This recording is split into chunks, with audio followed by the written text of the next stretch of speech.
In just 46 seconds, Jasmine Crockett cracked open a midnight black envelope live on national television and dropped a $127 million bomb on Eric Trump's hidden trust fund empire.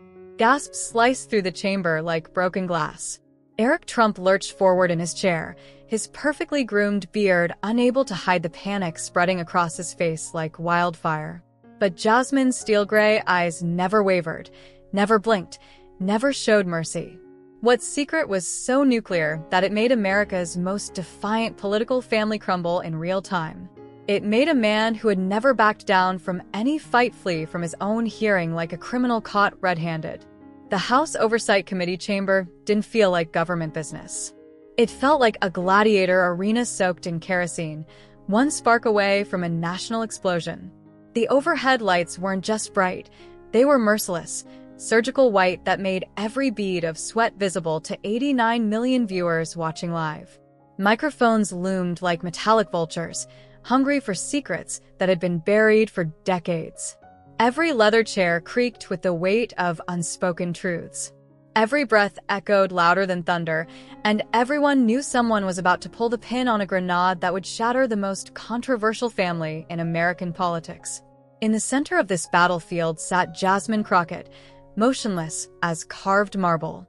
No nervous shuffling, no sip of water to steady her nerves, no blinking under the camera lights that could melt steel.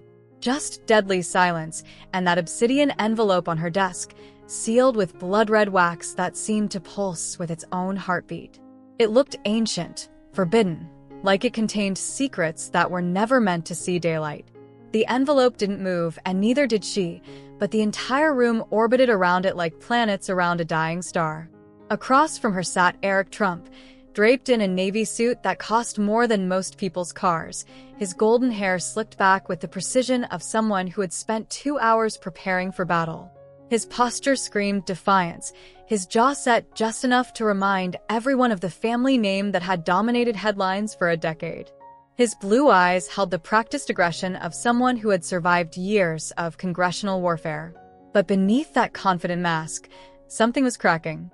His pupils darted left, then right, scanning for emergency exits that didn't exist, searching for allies who had already abandoned ship.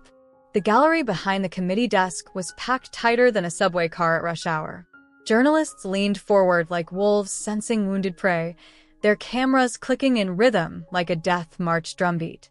Network producers whispered frantically into their headsets, knowing they were witnessing history in the making.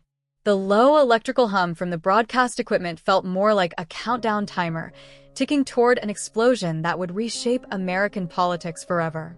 Then the chamber doors burst open with the force of a hurricane. No gentle knock, no polite announcement, no respect for protocol.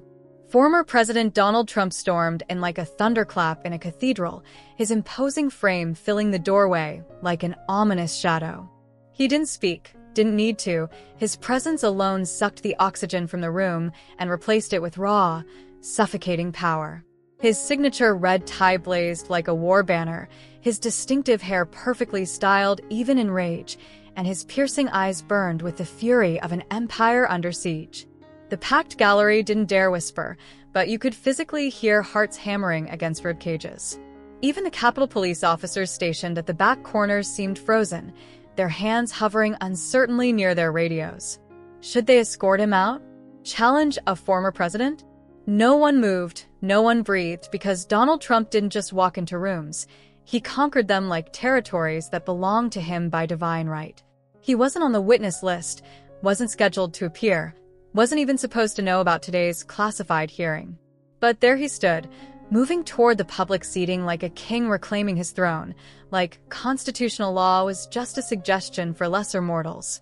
His eyes found Eric's across the chamber, and for the first time since the hearing began, America's most combative son looked genuinely terrified. His mask slipped just enough to reveal the frightened child underneath the political armor. Jasmine didn't flinch when the most powerful man in the room tried to dominate her space. Instead, she placed one steady hand on the black envelope, still sealed, still untouched, but now pulsing in the chamber like a nuclear bomb with a visible countdown. The Trump family had survived impeachments, investigations, and scandals that would have destroyed any other dynasty. But today, that black envelope contained something different, something final, something that would prove even kings could fall.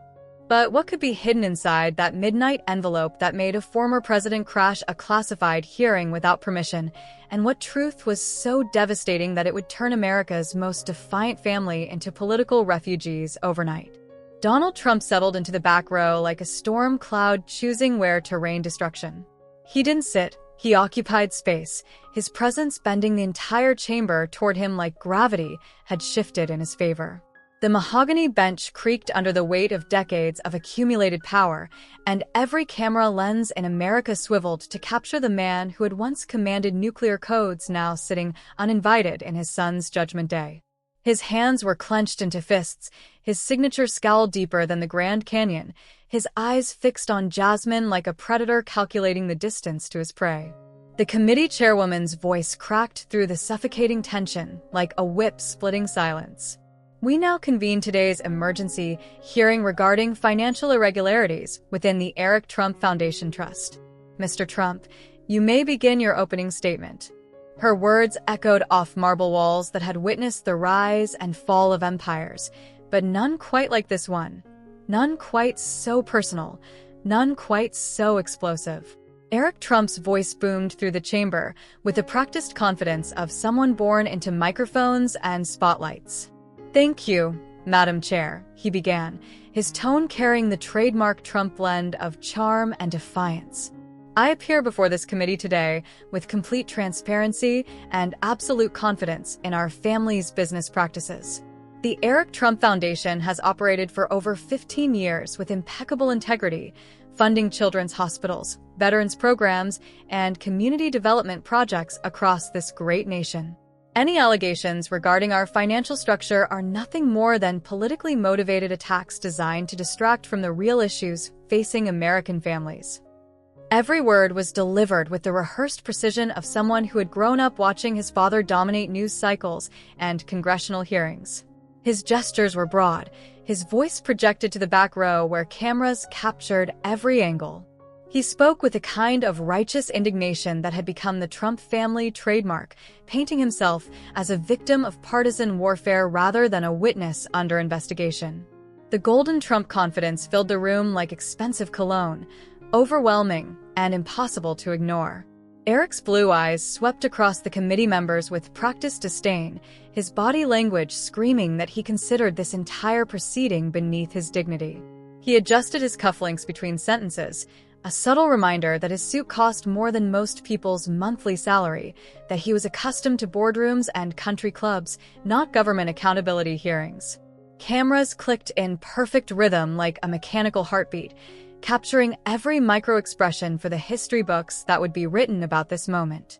Network directors cut between close-ups of Eric's defiant stare, wide shots of the packed gallery, and reaction angles from committee members who had spent months preparing for this confrontation. But every lens eventually returned to the same two focal points, Eric's golden arrogance and Jasmine's predatory stillness.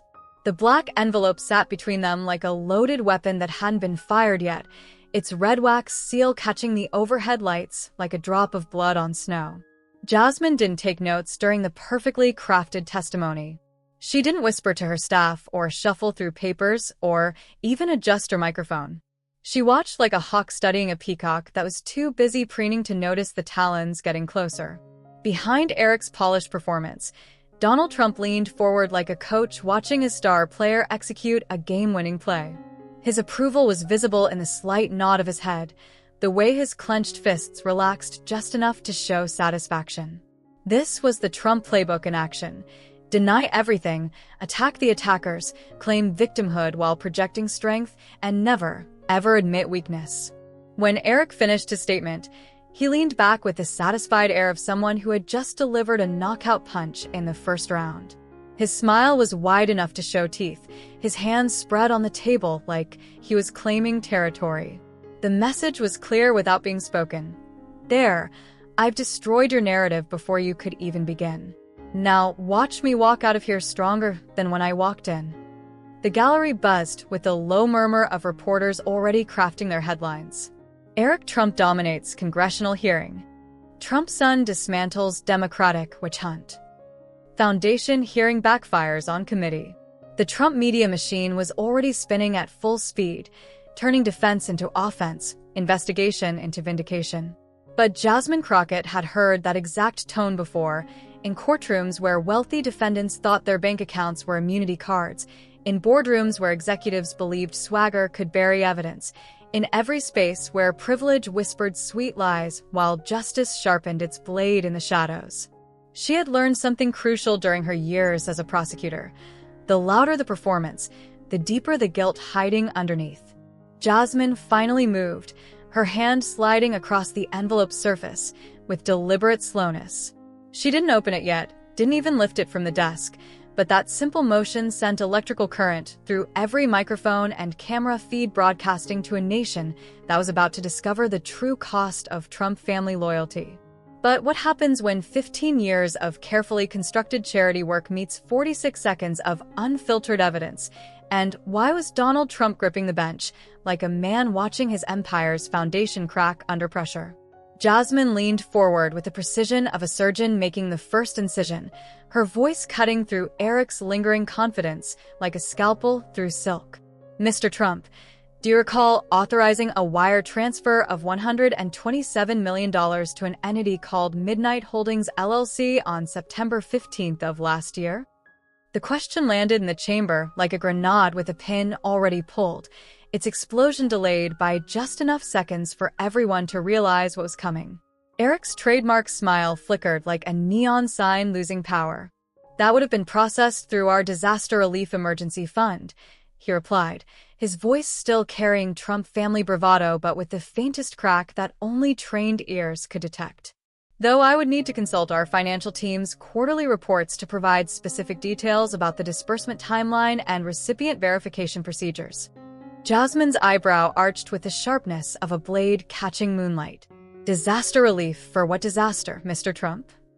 The follow-up came so fast it felt like a second punch before the first one had finished landing. Because according to FEMA records, no major disasters were declared in any state during the month of September. No hurricanes, no earthquakes, no floods, no wildfires that would have triggered your foundation's emergency protocols. The silence that followed was so thick you could have cut it with scissors and served it on plates. Eric's hands shifted on the table, his fingers drumming against the wood just hard enough to show the stress fractures beginning to spread through his composure. In the back row, Donald Trump's jaw muscle twitched like a warning signal from a seismograph detecting the first tremors of an earthquake that could level skyscrapers. Additionally, Jasmine continued, her tone remaining conversational but carrying the weight of an avalanche. Midnight Holdings LLC was incorporated in Delaware exactly 48 hours before your wire transfer was approved. Its registered agent? A parking meter in downtown Wilmington. Its business address? A vacant lot that's been empty since 1987. Care to explain how your foundation's disaster relief fund ended up in the bank account of a shell company that didn't exist until 2 days before it received $127 million? Eric opened his mouth, then closed it again, like a fish gasping for water in air too thin to breathe. For 3 seconds that felt like 3 centuries, America's most vocal Trump son sat speechless on live television while 89 million viewers watched his legendary confidence crack like ice under spring sunlight. The man who had defended his family on every news show, who had never backed down from any fight, who had inherited his father's gift for turning every attack into a counterattack, suddenly looked like he was searching for words in a language he had forgotten how to speak. The incorporation timeline, Eric finally managed, his voice noticeably thinner than the booming confidence he had started with, would have been handled by our legal compliance department independently. But I'm confident that when properly reviewed through appropriate channels, the documentation will demonstrate full adherence to all regulatory requirements and fiduciary responsibilities. The Trump talking points sounded hollow when stripped of their usual thunder, like an echo of an echo bouncing off empty walls. Behind him, Donald Trump's face had shifted from proud satisfaction to something much darker, much more dangerous. His hands were no longer clenched in approval but in barely controlled rage at watching his son struggle under questioning that should have been easily deflected. Jasmine didn't smile, but something predatory flickered behind her eyes like lightning inside storm clouds. "No need for reviews, Mr. Trump. I have the documentation right here." She reached beneath the black envelope and withdrew a manila folder thick enough to stop bullets, its contents organized with the precision of someone who had spent months preparing for this exact moment. The folder landed on the desk with a sound that echoed through the chamber, like a judge's gavel pronouncing sentence. Jasmine opened it slowly, deliberately, letting the suspense build until the silence became unbearable. Inside were photocopied bank records, incorporation documents, wire transfer receipts, and email printouts highlighted in yellow marker like evidence tags at a crime scene. "This is the incorporation filing for Midnight Holdings," Jasmine said, holding up a single sheet of paper that looked innocent enough to be someone's grocery list, but contained enough explosive information to level political careers. Filed at 3:47 p.m. on September 13th. And this, she produced another document, is the wire transfer authorization from the Eric Trump Foundation, signed personally by you, Mr. Trump, at 9:22 a.m. on September 15th, less than 42 hours after a company that didn't exist began existing specifically to receive your money. Eric's face had gone pale beneath his perfectly applied television makeup, but he maintained his composure like a champion poker player holding a losing hand in front of cameras that would broadcast his defeat to the world. Financial timing requirements in disaster preparedness often necessitate expedited processes, he said, but his voice carried all the conviction of someone reading from a script he no longer believed in. Expedited for what disaster? Jasmine pressed again, leaning forward like a prosecutor who already knew the answer, but wanted the jury to hear it from the defendant's own lips. "Because I have NOAA weather reports, USGS seismic activity logs, and Department of Homeland Security threat assessments for the entire month of September. No natural disasters, no terrorist attacks, no emergencies of any kind that would have triggered your foundation's rapid response protocols." The chamber held its breath as Jasmine reached for the black envelope, her fingers tracing the edge of the red wax seal like she was caressing the detonator on a bomb that had been ticking down for months. She didn't break the seal yet, didn't reveal what secrets lay sleeping inside, but the promise of revelation hung in the air like smoke from distant wildfires. "Mr. Trump," Jasmine said softly, her voice dropping to barely above a whisper that somehow commanded more attention than any shout could have achieved, "this envelope contains information that will answer every question about where that $127 million really went. Information that was provided by someone who worked very closely with your family. Someone who kept detailed records of everything." Donald Trump shot to his feet like a man whose chair had caught fire, but Jasmine's eyes never left Eric's face, watching every micro-expression, every blink, every breath that might reveal how deep the conspiracy really went. The former president stood frozen in the aisle, torn between storming out and storming forward, while his son sat trapped between a rock and a place where rocks go to get crushed. But who was the mysterious insider who had been documenting the Trump family's secrets for years, and what evidence did they leave behind that could destroy America's most defiant political dynasty once and for all? The red wax seal cracked like thunder when Jasmine's fingernail pierced its center, the sound echoing through the chamber with the finality of a coffin lid slamming shut. Inside the midnight envelope lay a single sheet of cream-colored paper, folded once, its edges crisp as a blade. She unfolded it with surgical precision while 89 million Americans held their breath, waiting for the revelation that would either vindicate or destroy the Trump family legacy forever. Jasmine's eyes scanned the document once, twice, and then a predatory smile ghosted across her lips like moonlight on still water. She looked up at Eric Trump, whose confident mask had finally slipped enough to reveal the panic swimming in his eyes like sharks circling wounded prey. "Mr. Trump," she said, her voice carrying the weight of absolute certainty, "this document is a sworn affidavit from Michael Chun, your former chief financial officer, dated 3 weeks ago." The name hit the chamber like a nuclear bomb detonating in slow motion. Michael Chun, the golden boy accountant who had managed Trump family finances for 8 years before mysteriously disappearing from public view 6 months ago. No farewell interviews, no LinkedIn updates, no social media presence.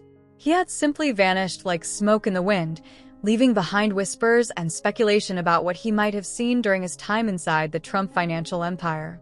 Eric's face went ashen, all the color draining from his cheeks like water from a broken dam. Behind him, Donald Trump's hands gripped the bench so tightly his knuckles had turned bone white, his jaw clenched with the force of a steel trap snapping shut.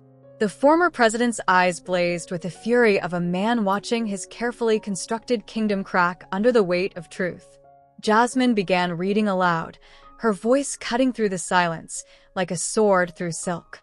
I, Michael Chen, do solemnly swear that during my tenure as Chief Financial Officer for the Eric Trump Foundation, I was directed to establish multiple shell companies for the purpose of disguising personal expenditures as charitable donations. The $127 million transfer to Midnight Holdings LLC was used to purchase a private estate in the Bahamas, a yacht called Golden Empire, and cryptocurrency investments held in offshore accounts. The chamber erupted like a volcano finally releasing decades of buried pressure. Gasps rolled through the gallery like thunder across empty plains. Reporters frantically scribbled notes while producers screamed instructions into their headsets. Even the committee members, who had prepared for explosive revelations, sat stunned by the precision and devastation of the testimony. But Jasmine wasn't finished. She reached for her tablet and tapped the screen twice. The massive monitor behind her flickered to life, displaying a pristine spreadsheet with rows of transactions, each one highlighted in blood red. These are bank records obtained through subpoena, she announced, her voice rising above the chaos like a lighthouse beam cutting through storm clouds. Every transaction, every transfer, every dollar that was supposed to help sick children and wounded veterans, but instead lined the Trump family's pockets. The numbers glowed on the screen like accusations written in fire. $50 million for administrative costs that bought a private jet. $37 million for facility maintenance that purchased luxury condominiums. $22 million for program development that funded Eric Trump's wedding reception. Each line item was a betrayal, each transaction a theft from the very people the foundation claimed to help. Eric Trump shot to his feet like a man whose chair had exploded, his face flushed crimson with rage and desperation. Those records are fabricated, he shouted, his voice cracking like ice under pressure. This is a political witch hunt designed to destroy my family. Michael Chen was fired for incompetence, and this is his revenge. The outburst shattered whatever remained of his composed facade, revealing the frightened, entitled man hiding behind designer suits and practice talking points. His hands shook as he pointed at the screen, his golden hair disheveled from running his fingers through it in panic. This wasn't the confident Trump son who had walked into the hearing 3 hours ago. This was a cornered animal lashing out at anything within reach. But Donald Trump had heard enough. The former president rose from his seat like a force of nature unleashed, his voice booming across the chamber with the authority of someone who had once commanded the world's most powerful military. This is a disgrace, he thundered, his words bouncing off marble walls like cannon fire.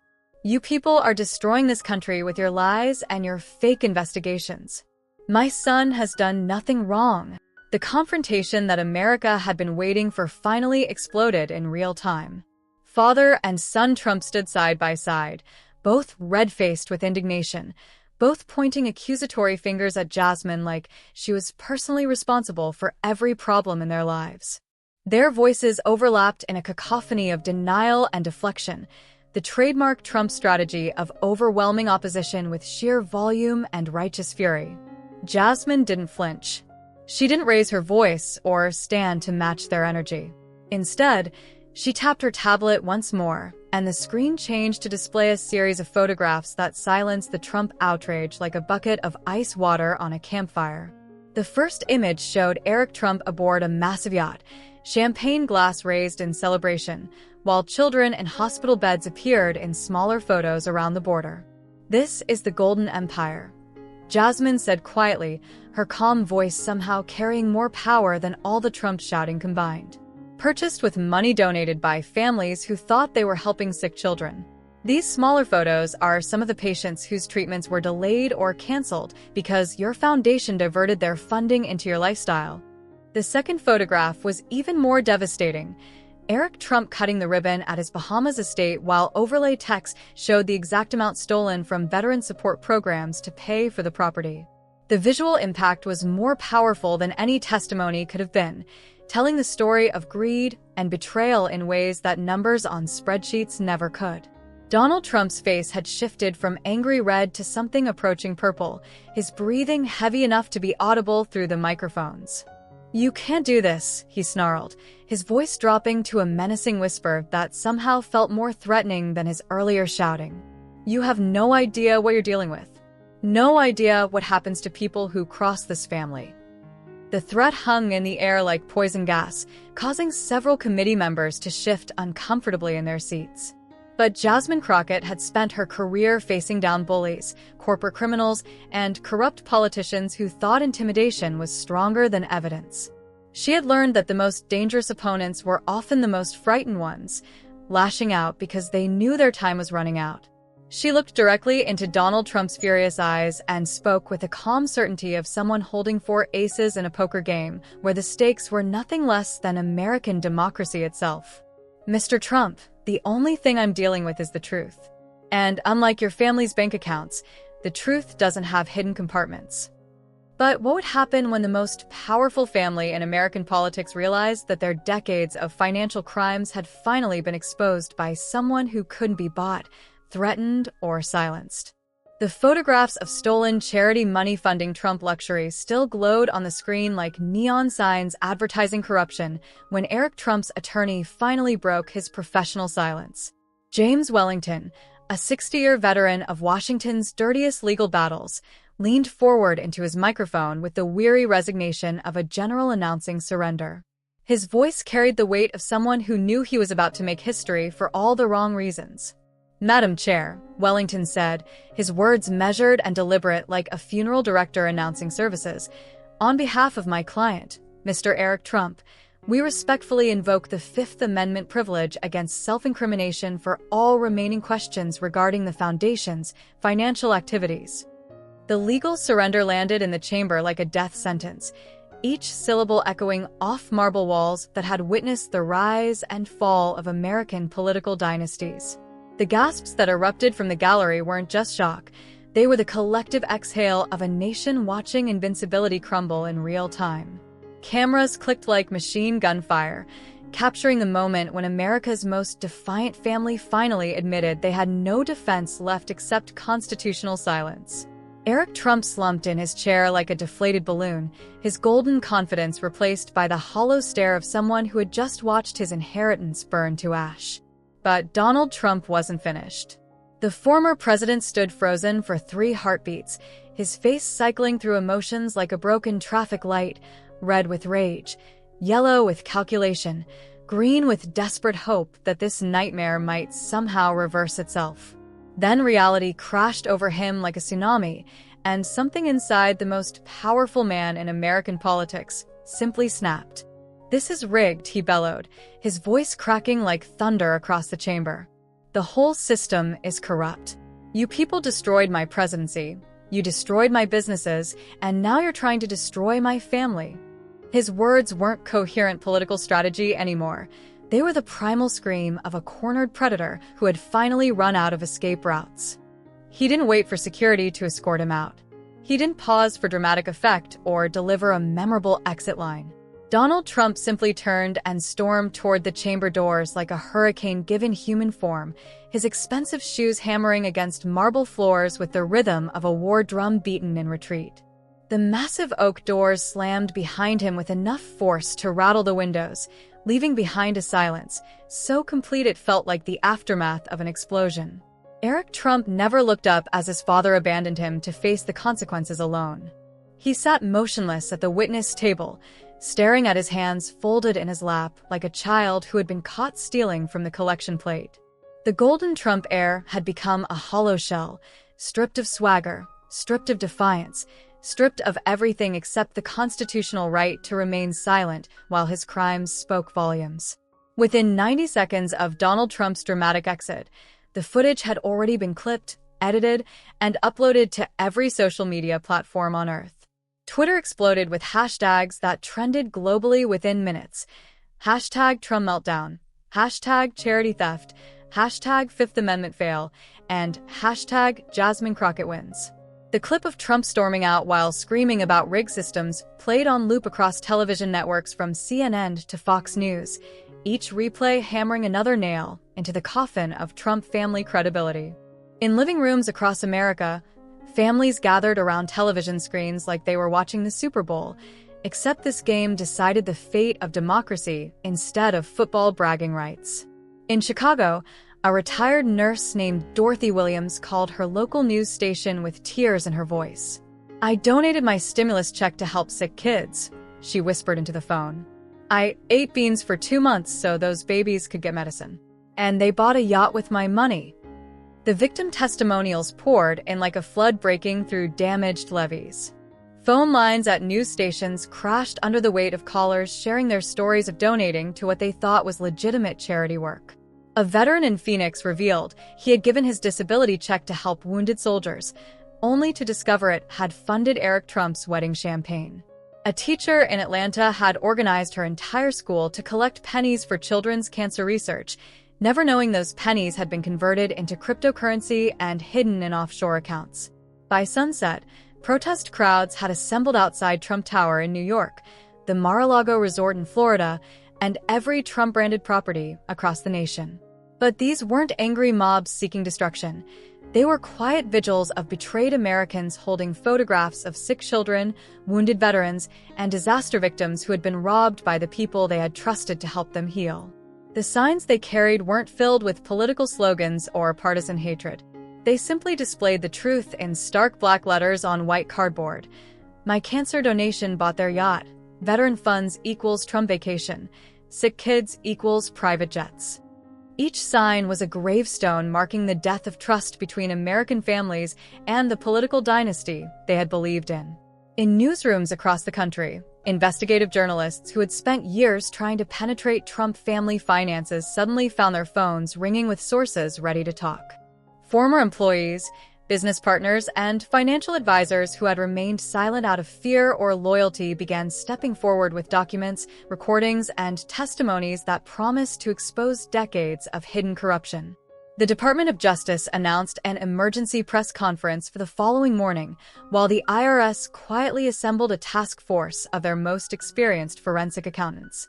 Federal prosecutors in New York, Florida, and Delaware simultaneously opened criminal investigations into charity fraud, tax evasion, and money laundering charges that could result in decades of prison sentences for the entire Trump family. But perhaps the most devastating response came from the patients and families who had been directly harmed by the Trump Foundation's theft. Children's hospitals began releasing statements about delayed treatments and canceled programs. Veterans organizations published lists of support services that had been cut because expected donations never arrived. Disaster relief agencies revealed how communities had suffered while Trump family members lived in luxury purchased with funds meant for emergency aid. Jasmine Crockett watched the national response unfold from her congressional office, where staff members monitored news feeds and social media trends on multiple screens. She didn't celebrate or grant victory interviews or pose for triumphant photographs. Instead, she sat quietly at her desk, reading victim impact statements that continued arriving by email, each one a reminder that justice wasn't about political victories, but about restoring trust between government and the people it was supposed to serve. As midnight approached and the initial shock began settling into grim determination, one question echoed across America's consciousness like a prayer seeking answers. If the Trump family could steal from sick children and wounded veterans for decades without consequences, what other crimes had they committed in the shadows where cameras couldn't reach? The Department of Justice didn't wait for morning headlines or political calculations. At 6:47 a.m., exactly 12 hours after Donald Trump's explosive exit, Attorney General Sarah Martinez stepped up to a podium in the DOJ's main briefing room and delivered 13 words that would reshape American politics forever. A full federal criminal investigation into the Trump Foundation has been officially opened. The announcement hit Washington like a nuclear shockwave. Within minutes, FBI agents in tactical gear were photographed outside Trump Tower, Mar-a-Lago, and Eric Trump's Fifth Avenue penthouse, carrying boxes of financial records and computer hard drives that contained decades of hidden transactions. The images of federal law enforcement treating the Trump family like common criminals instead of political royalty sent a clear message. No one was above the law anymore. The cascade of institutional responses came faster than anyone had predicted. The IRS froze every Trump family account, from personal checking to offshore investment funds, pending a complete forensic audit. The New York Attorney General announced state-level fraud charges that could result in the seizure of Trump properties worth billions of dollars. Even international banks in Switzerland and the Cayman Islands began cooperating with American investigators, turning over records that the Trump family had assumed would remain buried forever. But the most devastating blow came from an unexpected source: the Republican Party itself. Senate Minority Leader Patricia Hayes, a lifelong conservative who had defended Trump through 2 impeachments and countless scandals, stood in the Capitol Rotunda and delivered a statement that sent shockwaves through political establishments worldwide. The evidence presented by Congresswoman Crockett is overwhelming and indefensible, Hayes said, her voice steady but heavy with the weight of betrayal. Stealing from sick children and wounded veterans isn't politics, it's evil. The Republican Party cannot and will not defend the indefensible. Her words weren't just criticism, they were political excommunication from the party that had built its modern identity around Trump family loyalty. Within hours, Trump allies began distancing themselves like rats fleeing a sinking ship. Former cabinet members released statements expressing shock and disappointment. Republican governors who had once competed for Trump endorsements suddenly discovered urgent state business that prevented them from commenting. Conservative media personalities who had spent years defending every Trump controversy fell silent or pivoted to discussing other topics entirely. The financial markets responded with brutal efficiency. Trump media stock plummeted 89% in a single trading session. The Trump Organization's credit rating was downgraded to junk status.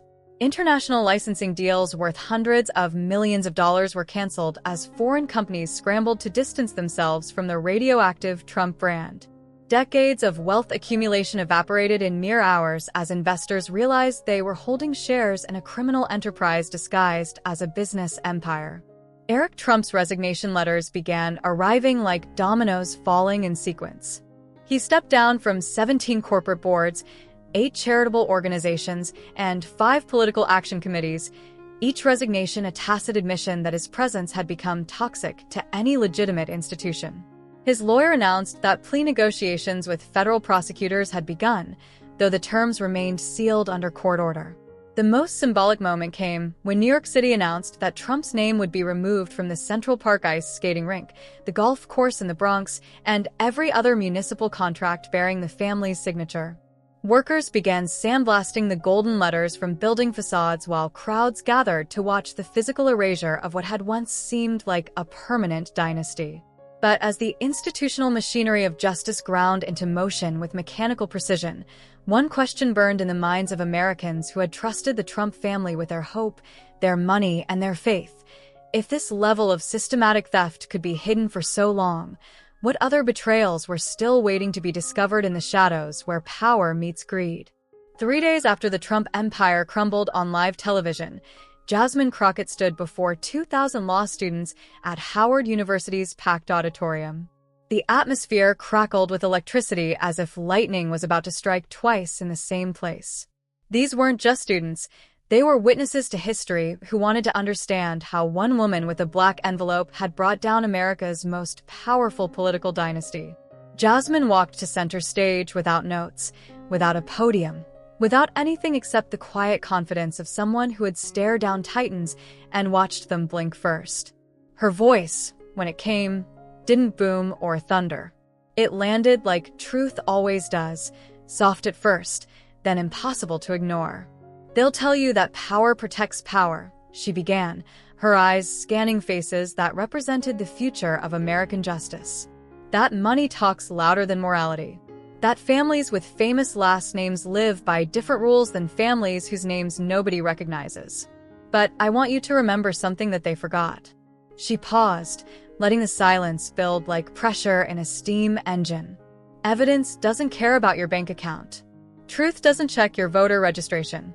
And justice is colorblind to everything except right and wrong.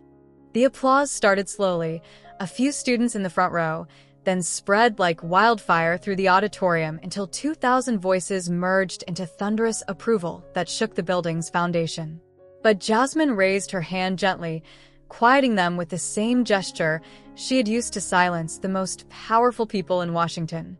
"Don't clap for me," she said, her voice dropping to barely above a whisper that somehow commanded more attention than any shout. "Clap for the nurse who donated her stimulus check. Clap for the veteran who gave his disability payment. Clap for the teacher who organized her students to collect pennies. They're the real heroes. I just read their story out loud." The students rose as one, not in polite academic applause, but in the kind of standing ovation that changes the course of careers and reshapes the meaning of public service. Jasmine didn't bow or wave or milk the moment. She simply nodded once, acknowledgement between generations that the torch was being passed to hands strong enough to carry it forward.